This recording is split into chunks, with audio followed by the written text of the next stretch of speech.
Today I'm going to discuss what I call the second mirror. I believe it was intended to be thought of as the second mirror.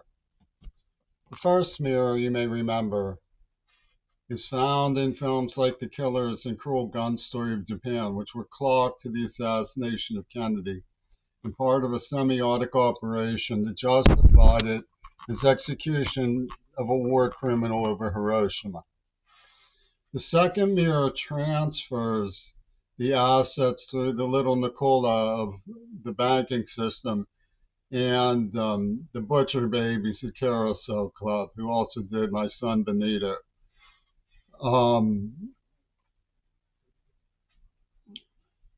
To the Quaba Golem, I am the Walrus style, because of his status as a little boy from the Pacific Fleet.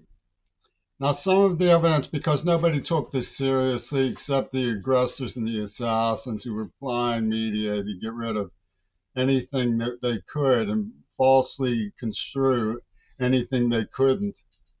Some evidence has been lost, like the 1966 Kodak dated photograph of me before a garage that says, I love Sarah Saran, which was sent to Jim Morris. Also, Will Zell's epistle, which was put in the Wilkinsburg Police Department mail slot, the focus is on the idea of turning the poem Leslie into a piece of furniture that he worships. And the idea of construing something all-encompassing around a lyric is a point of departure, because it was on Mount Desert Island that I realized the Wattenmakers were neurosurgeons and had played King Crimson's in the court for me when I was a little boy, back in the days of Michael Reagan's favorite scene. I was about 9, and they showed me pictures of Yad Vashem and prophesied that I would be murdered. And so that my cartoon from those days of Schizoid Man image with the words talks about the promised land. And I have copies of that, but they took everything from me that they could possibly get their hands on.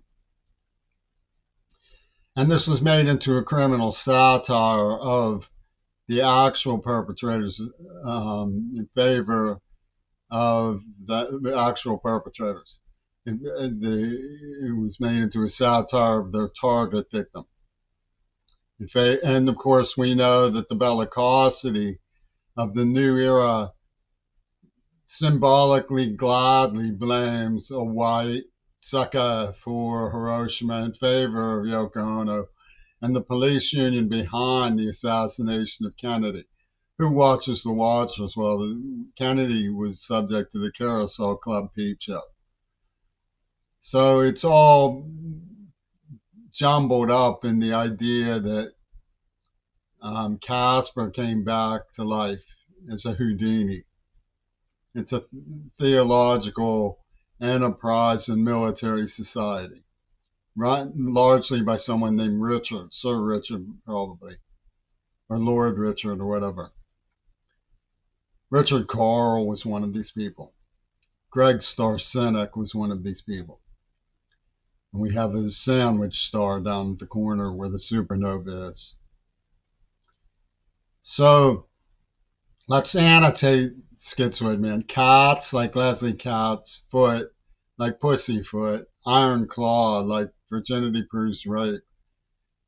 Neurosurgeons scream for more. Paranoia's poison door. Let's freeze on paranoia's poison. First of all, they made my investigation mandatory paranoia. They started gaslighting me and putting skin creatures in my clothes, attacking me with bacteriologicals, threatening to kill me, detonating a neuroplasm, forbidding me to have children, racially stigmatizing me. Paranoia was necessary to my friends abandoned me because I wouldn't let them light me on fire.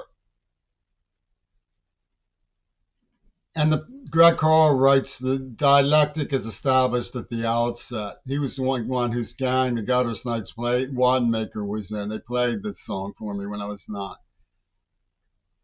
Paranoia's poison is a forensic dialectic. Michael McGarvey talked about pigment and figment.